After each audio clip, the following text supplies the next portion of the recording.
Como vimos anteriormente, né, o indivíduo pensar segundo a perspectiva do outro para construir e obedecer regras de pensamento é uma coisa muito rica no desenvolvimento da aprendizagem. O Piaget aponta que há uma dificuldade, às vezes, por parte do professor, por ele mesmo não ter feito essas construções. O construtivismo recupera a história social dos instrumentos cognitivos do sujeito. E como vocês devem ter notado, as teorias da aprendizagem dão um lugar para o aprendiz muito mais ativo. E pode-se até inferir que esse lugar ativo vai determinar os comportamentos e a forma que o sujeito vai se relacionar com os colegas, professores e seus processos de aprendizagem. Então, as contribuições da psicologia para pensarmos o comportamento escolar e de todas as teorias que aqui nós abordamos rapidamente, há uma unanimidade em alguns pontos, como a importância da história da criança, seu contexto de vida e a escola como esse segundo meio social, onde as interações acontecem, né? E a importância do professor e da criança de terem um lugar de sujeito. Quando eu falo lugar de sujeito, é contrapondo a ideia de objeto, né? Então, quando ele é ouvido, ele é ativo, ele pode se implicar com seus processos. E agora vou citar Maria Cristina Kupfer, que é uma psicanalista da USP. Ela lembra que a escola não é somente um lugar para conteúdos, para aprender conteúdos, porque a escola, através das leis que regem as relações humanas e do oferecimento de lugares sociais e dos discursos, é um espaço onde a criança se subjetiva. A aprendizagem social ocorre nessa interação e ela consiste no conhecimento a respeito do que é socialmente aceito. Então, é a partir no início da imitação e também na capacidade de simbolizar e perceber as relações de causa e efeito das atitudes que se apreende um código social. Para Piaget, a imitação é a apropriação construtiva da constituição da função simbólica. Então, é como se o sujeito passasse a dublar as suas ações através de significantes, primeiramente dos outros, mas de um segundo momento por ela mesma construídos. E aos poucos, ela vai construindo essa linguagem social e se inserindo, né, no que já tem aí e produzindo o seu próprio discurso. A criança, ela traz na bagagem hereditária a capacidade de ser simbólica, mas é somente a partir da ação que ela torna-se um ser simbólico. O conhecimento não começa nem no sujeito e nem no meio, mas num ponto de encontro entre os dois. E a imitação é uma forma de ação, privilegiada no período simbólico. Ela é próprio do esforço acomodador nesse estágio e é a ação complementar à ação assimiladora constitutiva da inteligência. Se a gente pensar nas crianças pequenas, desde muito cedo, elas começam a tentar imitar os adultos, né? É muito fácil de observar. É como se ela tivesse um chipzinho em que ela realmente buscasse ser reconhecida e se comportar socialmente.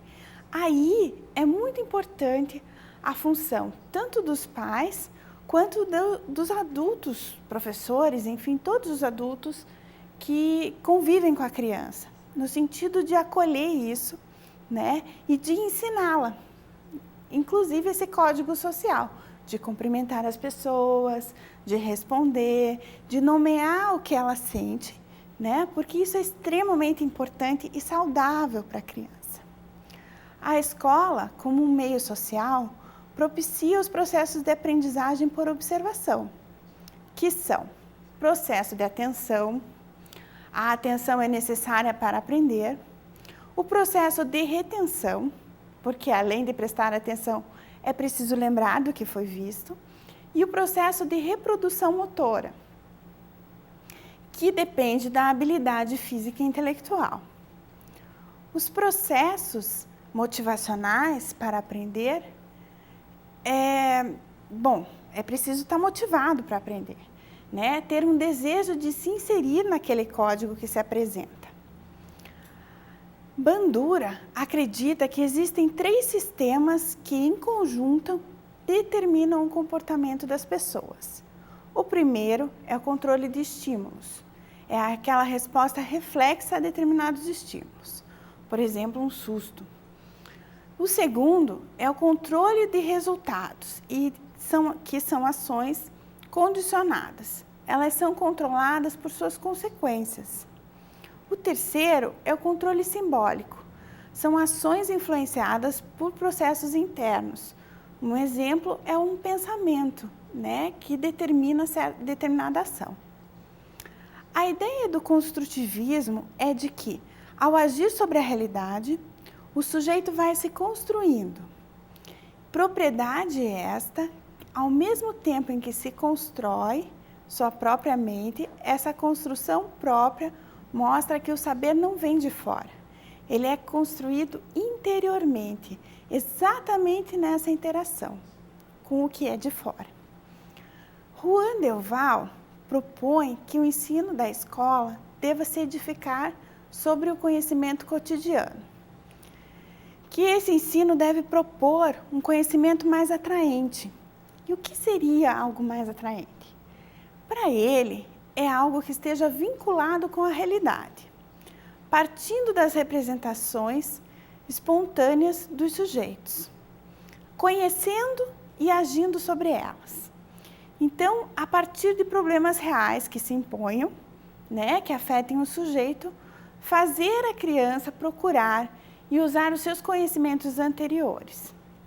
O sujeito procuraria, assim, suas próprias soluções, ou seja, vincular mais a escola com a vida.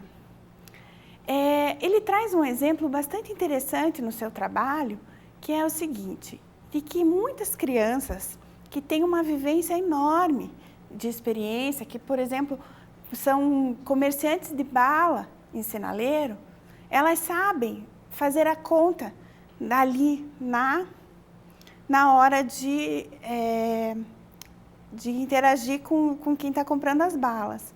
Mas que, às vezes, na escola, essa criança que na vida tem